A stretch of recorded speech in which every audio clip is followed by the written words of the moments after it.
आपका स्वागत है। आज हमारे साथ मोना मैम है, मोना शेट्टी। किसी परिचय की मोहताज नहीं है। डबिंग इंडस्ट्री में अगर कोई नाम, डबिंग इंडस्ट्री का नाम सुनते ही अगर कोई नाम जहन में आता है तो वो सबसे पहले मोना मैम का आता है। मैं भी इनके साथ जुड़ा हुआ हूँ। तो मोना मैम, सबसे पहले ये बताइए कि लीला मैम का सपना जो आज पूरा हुआ है, इसके बारे में आप क्या कहना चाहेंगे?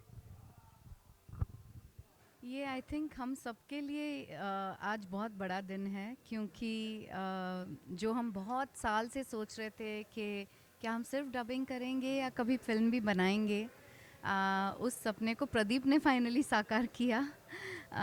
एंड इतने साल लग गए, आपको पता है, इस फिल्म को बनाने में, क्योंकि कभी फंड्स नहीं होते थे, कभी सही तरीके का सपोर्ट नहीं होता था। तो बहुत मुश्किलें आई हैं इस फिल्म के सफ़र पर। बट आई थिंक प्रदीप को तो दाद देनी पड़ेगी कि इतने साल भी उसने मतलब इतनी मेहनत करके इस फिल्म को किसी तरह खड़ा किया है और इतनी खूबसूरती से खड़ा किया है, you know. So I think congratulations are in order first of all, उसकी मेहनत के लिए, उसकी शिद्दत के लिए, ये सब बहुत बहुत मुश्किल है to really hang in there. मतलब कोई और होता, शायद मैं भी होती, तो मैं थोड़े कुछ साल के बाद छोड़ देती कि नहीं, हो नहीं पा रहा है, बन नहीं पा रहा है, इतनी रुकावटें आ रही हैं, हम क्या करें। लेकिन ही हैज़ रियली, मतलब सिंगल माइंडेडली फोकस के साथ एकदम जो परस्यू किया है इसको, और इसको बना लिया है। आई थिंक इट्स मतलब अनबिलीवेबल, अनबिलीवेबल, हाईली क्रेडिटेबल। और वो भी पहली पिक्चर, ऐसी फिल्म बनाना जो कि बच्चों के लिए है। आजकल हम सब जानते हैं कि बच्चों की पिक्चरें कितनी कम बन रही हैं। हाँ, बन ही नहीं रहे हैं। क्यों? क्योंकि लोग देखने आते नहीं हैं थिएटर में, सेल करना मुश्किल हो जाता है। अडल्ट्स बच्चों को लेके आना नहीं चाहते हैं बच्चों की पिक्चर के लिए, क्योंकि अडल्ट्स बोर हो जाएंगे, उनको लगता है। तो बच्चों को इस तरह थिएटर में आके फिल्म देखने का मौका नहीं मिलता है। ठीक है, अगर ओटीटी पे देख लिया या टीवी पे देख लिया, वो अलग बात है। तो थिएटर में चिल्ड्रंस फिल्म को सेल करना कितना मुश्किल है, ये हम जानते हैं। तो ऐसी फिल्म, ऐसी ऐसे हालात में ऐसी फिल्म बनाना, ये अपने आप में एक बहुत बड़ी बात है। हाँ, बहुत बड़ा चैलेंज है। सो आई थिंक मतलब कूदे हैं तो भी एकदम डीप एंड में कूदे हैं। और अभी अभी देखिए, आप कैपेबल हैं। मैं पीछे एक, जब लीला मैम का आपने फाउंडेशन क्रिएट किया था, वो तब भी मैं मौजूद था। तो ये एक ऐसा फील्ड है, एक्चुअली कहते हैं कि बच्चे जो है, हम तो बूढ़े हो गए, हमको जो हमारे माँ बाप से संस्कार मिले, हम उनको लेके आगे चले। ठीक है, तो एक बच्चों के लिए, क्योंकि कहते हैं बच्चे हमारे फ्यूचर के लिए एक नींव है।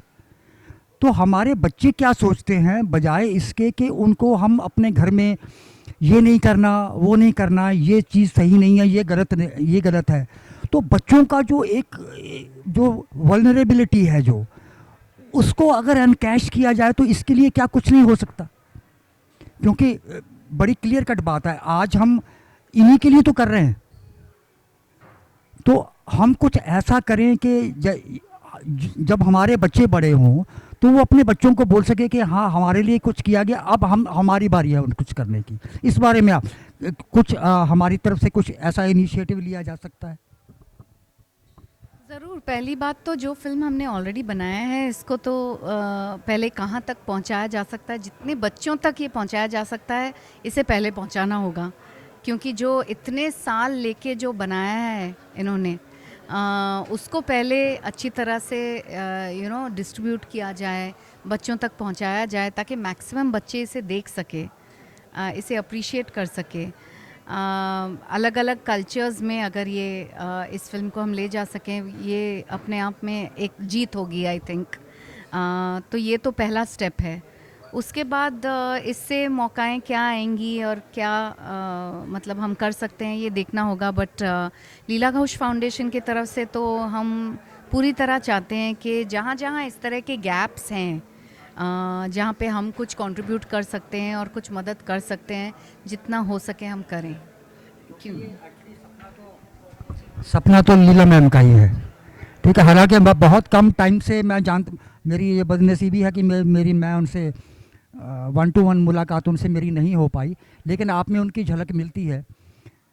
तो खैर, अच्छा एक प्रयास है। तो मुझे खुशी इस बात की है कि आप उस सपने को पूरा करने में प्रदीपता के साथ खड़े रहे हैं। स्टोरी बीच की क्या है ये तो हम सब लोग जानते ही हैं। बस मैं ये चाहता हूँ कि आने वाले टाइम में भी हम ऐसे इनिशिएटिव लेके और चलें, क्योंकि अब हम उस लेवल पर हैं कि कुछ कर सकते हैं। जी।